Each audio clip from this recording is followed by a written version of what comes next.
When a family declare that their son is the newborn messiah, things are always going to go a bit weird. But when this newborn messiah thinks his mum's possessed by a demon and the killing hour begins, it gets a lot weird. This is the story of the Alexander family. Welcome to Enter the Dark.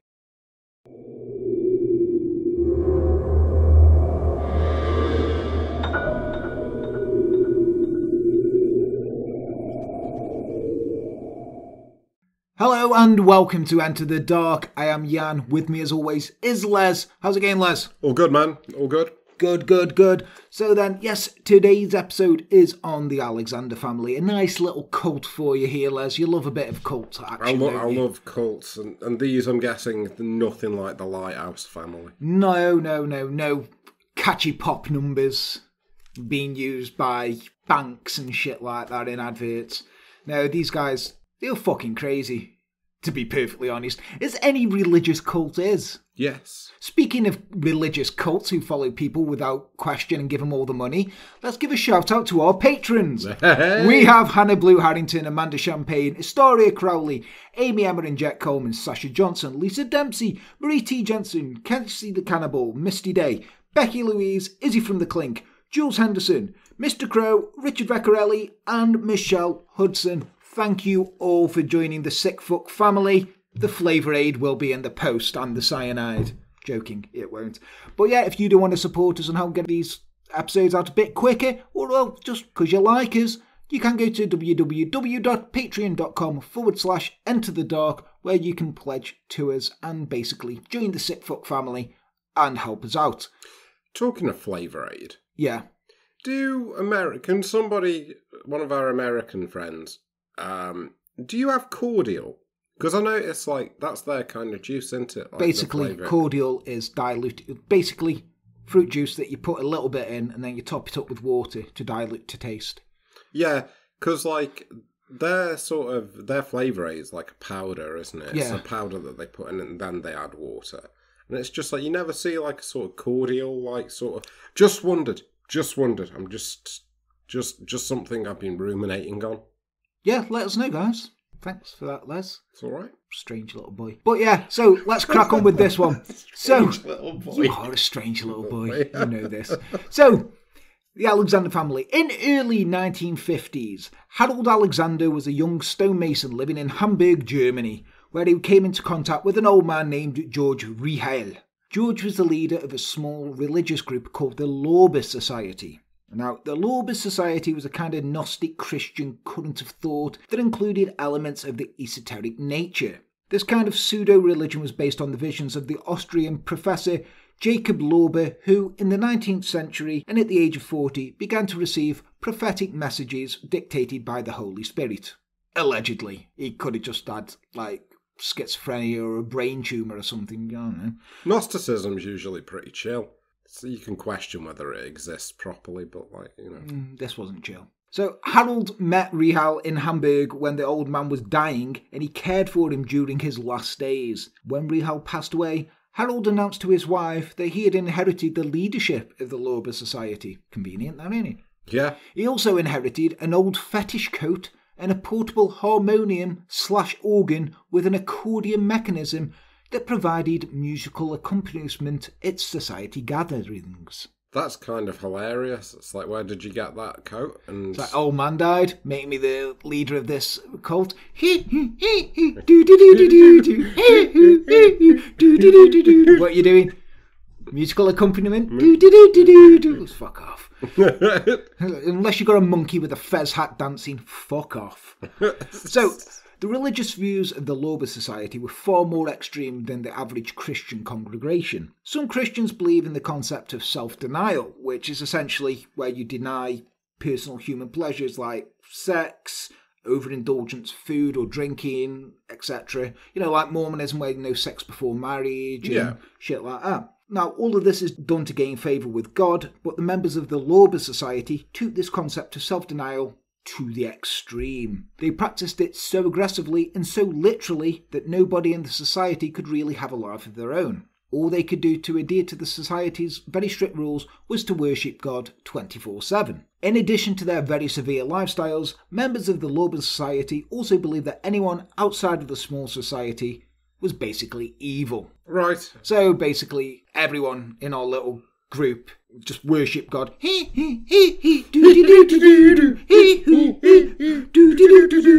Everyone else is fucking evil as fuck because they don't have a harmonium.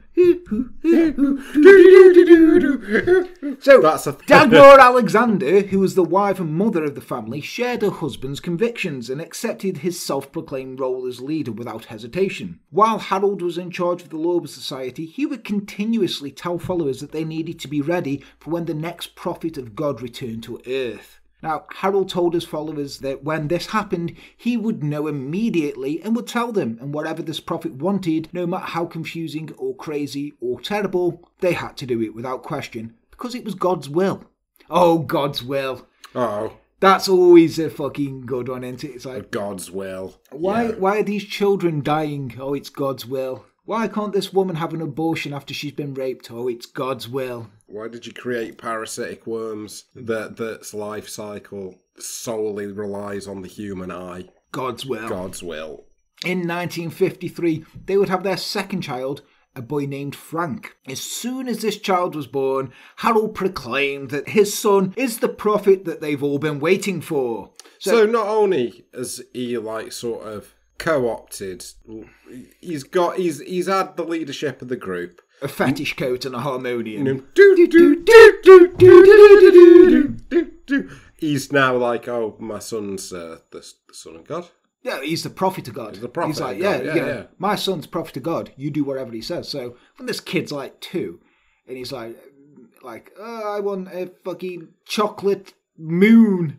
They had to go and find a chocolate moon for him. Go find a chocolate moon. All hail Frank. Frank. Prophet of God.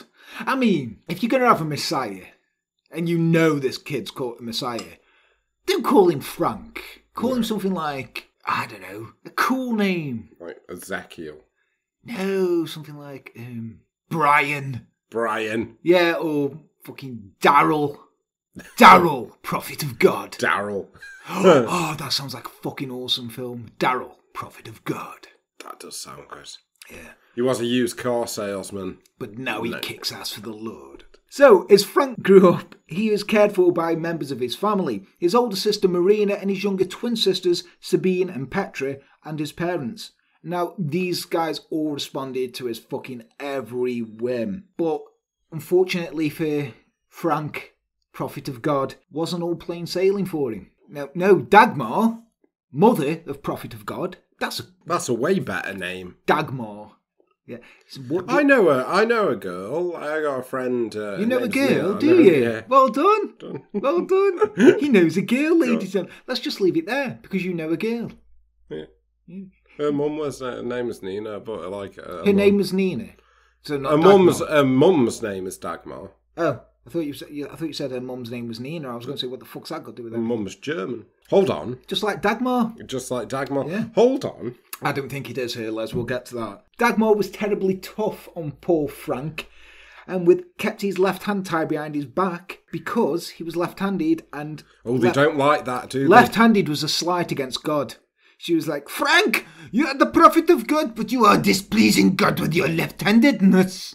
He's there like fucking Flanders, like, hardly hating him, Barino, with his fucking leftatorium. Stupid leftatorium stuff. Would you like a lick on my peppermint joy? Not with your left hand! He also stuttered and was sent to psychologists, and this was according to his ways of understanding life. He was unworthy for someone sent for God if he stuttered. So if he stuttered, he wasn't worthy of... Stuttered. Which I found weird, that they meant, like, just do what he wanted, unquestionably, right? They're just like, oh yeah, Frank, you do what the fuck, we're at your beck and call, we're every whim we'll do. But you're stuttering, you little freak. We're sending you there because you're not good enough for God. And they sent him to a psychologist. I'm guessing the psychologists weren't part of this cult. Probably not. Oh, they could have been, actually, because everyone else was evil, so... Yeah, you can't send him to the evil psychologists. To be honest, though, he probably wasn't a... He was probably like fucking Fritz, the local Lorber Society masturbator or something. It was just like, I will stop you from stuttering. Look at my vinky. I'm pleasuring you for God, yeah. If you masturbate with your left hand, it feels like someone else is doing it. Just sit on your right hand and then do it. It'll be good for you. Just imagine him like fucking Werner Herzog. I taught him. Anyway, there was nothing in the house that wasn't to Frank's taste. They all obeyed and respected him greatly. No one questioned his decisions, no matter how bad they were. He was untouchable despite being 16 years old, right? So much so that women had a secondary position. Because, you get ready for this, Les? Mm-hmm. Now, this is some Lorber Society fucking knowledge bombs here, right? This is why women are second best to men, right?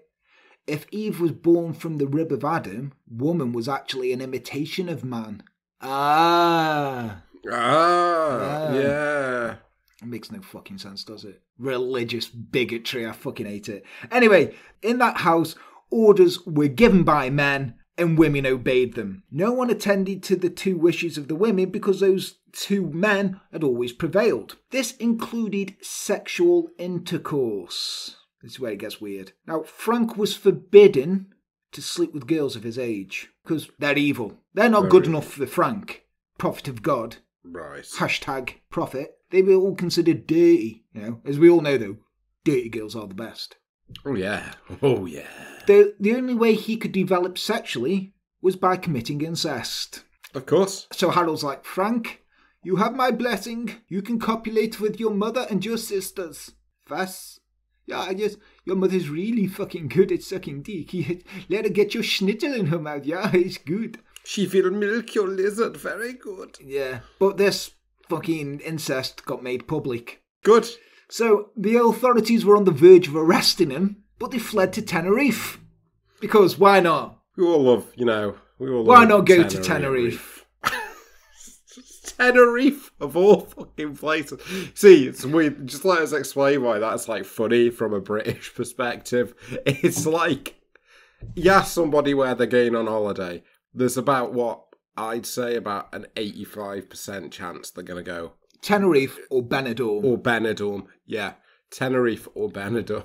So it's funny. Basically, back then, Tenerife, before that, it was nothing. But it opened itself up after Franco's army, yada, yada, yada.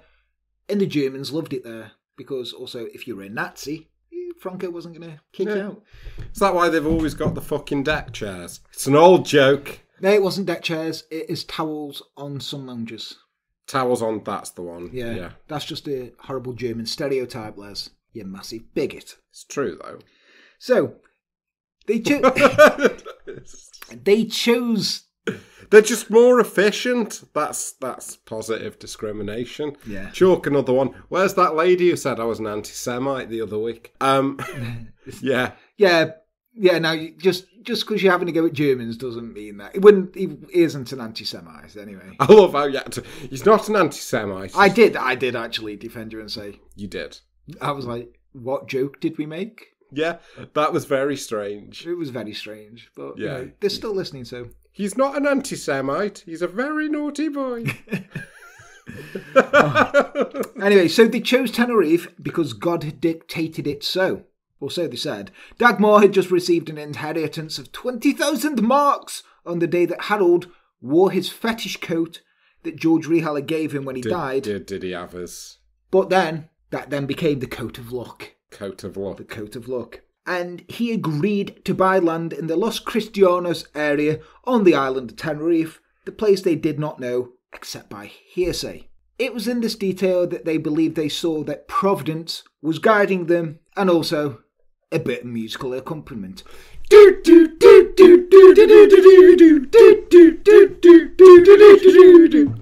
I wish people could see the hand movements we're making.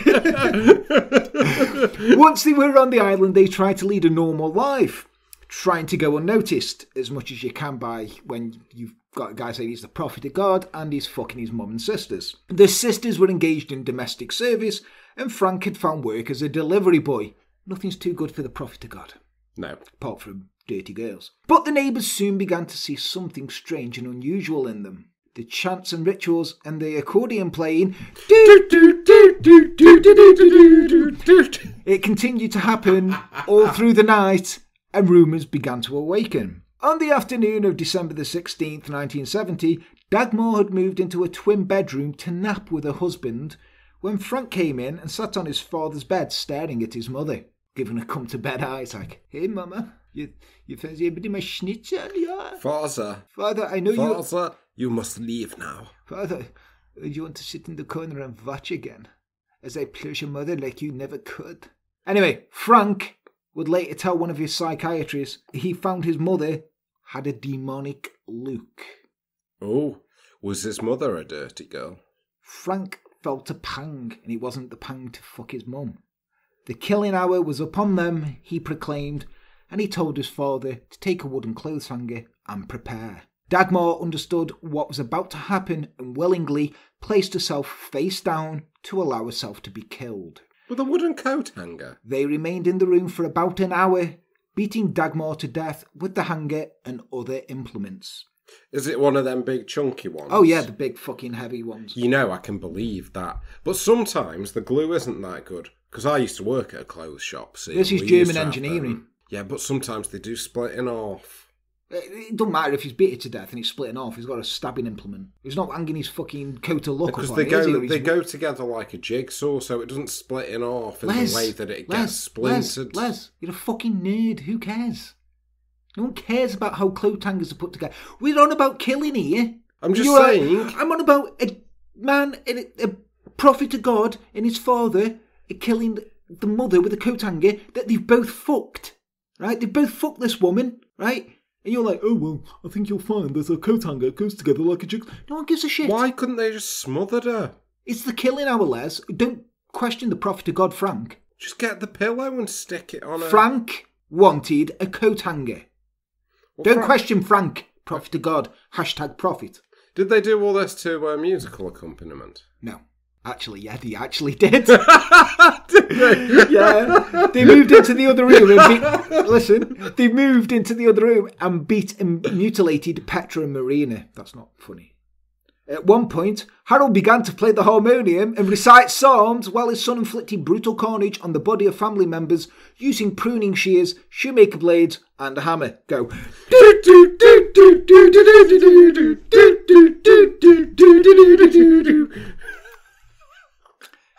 After the brutal ritual, which the family members recited, a sacrifice will make you purer, Harald and Frank headed to the south of Tenerife, a journey by car from Santa Cruz of more than 3 hours until they reached the Los Cristianos area where they bought the land. Their first intention was to escape to Germany by plane, but in another outbreak of madness they had gotten rid of all their documentation, including passports, so they couldn't fly anywhere. Of course they had. Right, let's get on this plane. Wait, father. Yeah? Where are our passports? Well, remember when I said we should have no documentation? Yeah? I destroyed our passports. Oh, so how's the prophet of God meant to fly without a fucking passport?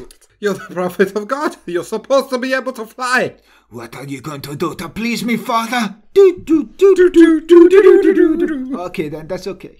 So they both spent the night in the tourist area of southern Tenerife in Adeje with about 25,000 pesetas in their pockets. They then went to Laguna to report what had happened to their daughter Sabine. It was December the 17th when they arrived at the villa of Dr. Walter Trenkler. Good name.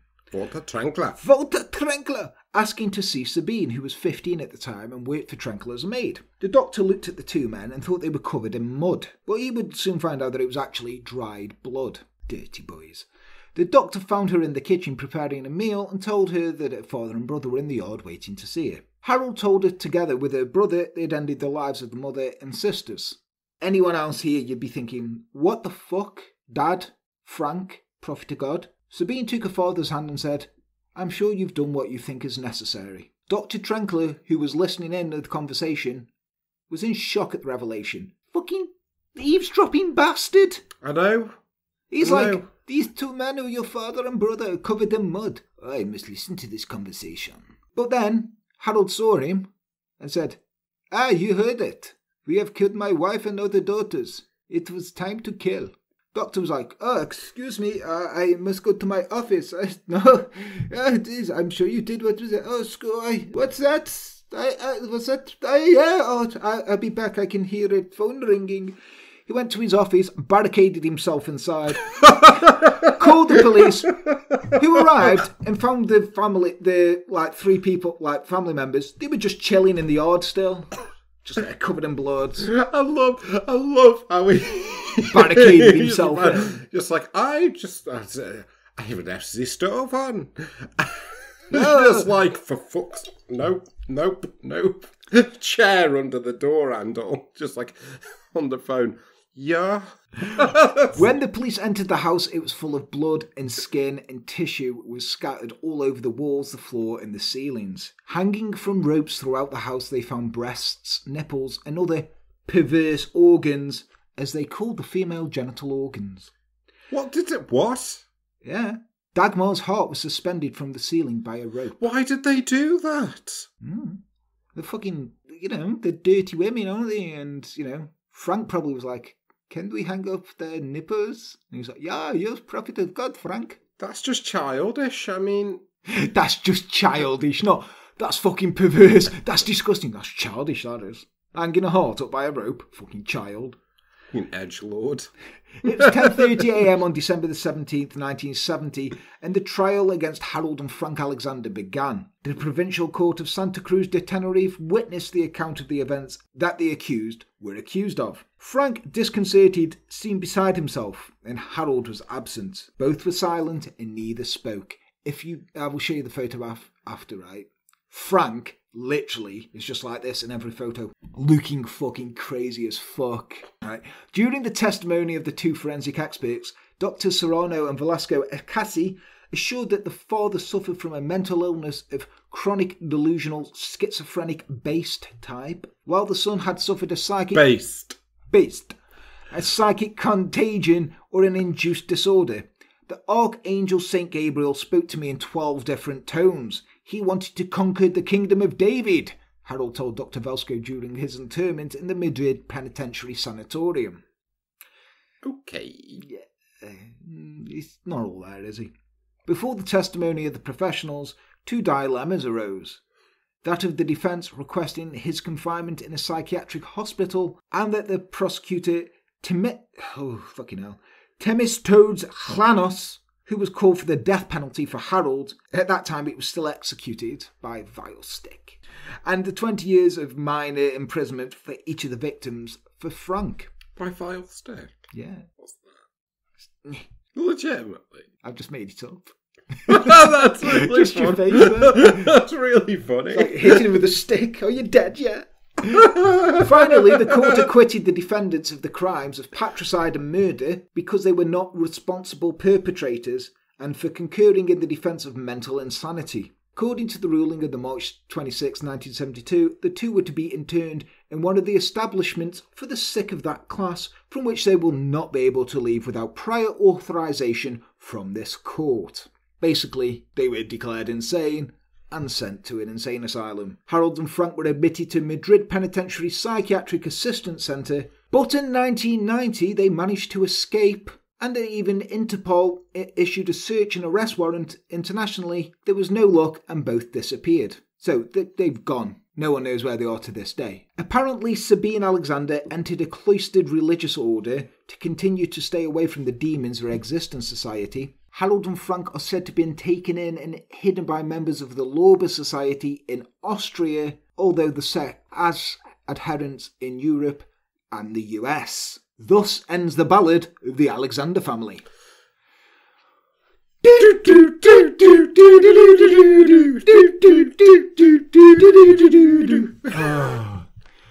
were fucked up, weren't they? Yeah, they were, weren't they? Yeah, and them two were fucking out. Yeah. They could be... They're at large. Literally anywhere. Hanging up breasts and... Well, Frank's the prophet of God, isn't he? He is. But man, these fucking crazy kids. As far as religious cults go, they've never had, the Lorber Society only had a few hundred members at its peak. But fucking hell. Yeah, that's a weird one. It went from, incest and stuttering to nailing tits on the wall quite quick, didn't it? It really did. It's like, fucking hate see their Christmas tree. Would they? I don't think they'd celebrate Christmas. Probably not. It's probably evil. Yeah. Although, I can find decorations like that down at Trentham Gardens, are you? You're not going to, no. Missed opportunity. But, you know, at least he had a fucking lucky coat. And I like how it was called a fetish coat. Fetish coat. We need to look that up. I want to see what a fetish coat looks like. My search history has already got me on so many watch lists just for researching things. So it's got to be. It's not going to be like. Surely it's not like the way we're thinking of, like, you know, like sexual fetish coat, like, because you got certain things called fetishes, like what tribes have, haven't you? You have a look at it. I'll look it up. And then send me the picture and I'll put it in. Yeah, I need to go for a wee in a minute, so I'll have a look on my phone. But also, it had a harmonium. I love how he played it, though, while they were killing people. Yeah. It's just like, you know, they're just stabbing This one kind of needs a film. It's like, I'm stabbing people with pruning shears, fucking hammers and stuff. I need a musical accompaniment. Let me get my harmonium, son. It's like, fucking hell, Dad. He must have been good on it, though. Yeah. But imagine being the neighbours. He was playing that all the time. They were praying all the time. You can hear him fucking his mum and his sisters. And then they're killing the mum and the sisters. It's like, if they got a drum. It's like, now that sounds like a coat hanger, that does. But yeah, guys, let us know what you think. That was a fucking crazy ass one, wasn't it? Were they the weird, like, they must That's one of the weirder ones we've done. It's one of the weirdest ones. I didn't hear much about them, really, but, you know, they are fucking... Got grisly. Really grisly. It's a fun one for us because we got to do musical. I mean, it had everything. It had murder, religious cults, fucking German accents, and fucking harmoniums and do. Great. But yeah, let us know what you think. Do you think harmonium should be played when you're murdering your mum and sisters, or should it be left for just when you're praising God? Either a harmonium or a hurdy-gurdy. Oh, hurdy-gurdy. Hurdy-gurdies are fucking creepy, to be fair, aren't they? There's something ominous about a good hurdy-gurdy. Play a hurdy-gurdy in the middle of the night, shit yourself. But yeah, let us know what you think. Get in touch with us on Facebook, Instagram, Twitter. Email us on enterthedarkpodcast@gmail.com. Please leave a comment down below. Let us know what you think. And also, please hit that subscribe button like you're hitting Dagmar's head with a hammer while is playing in the background. Or a coat hanger, as Les so succinctly told you how they are put together. If you do like what we do and you do want us to do more of this and possibly buy ourselves our own harmonium with an accordion and a little windy thing so we can play ourselves, pledge to us on Patreon. I'll buy one and I'll learn to play it. It'll be fun. Yeah. Just learn to play that one thing. Yeah, let's get enough new Patreons and we'll do a harmonium album. Yeah, we will. Go to www.patreon.com/enterthedark. Oh fuck, that'd be amazing. Wouldn't it? A fucking prog album on the harmonium. I've been Jan, he's been Les. Take care. Hail Frank. Hail Frank.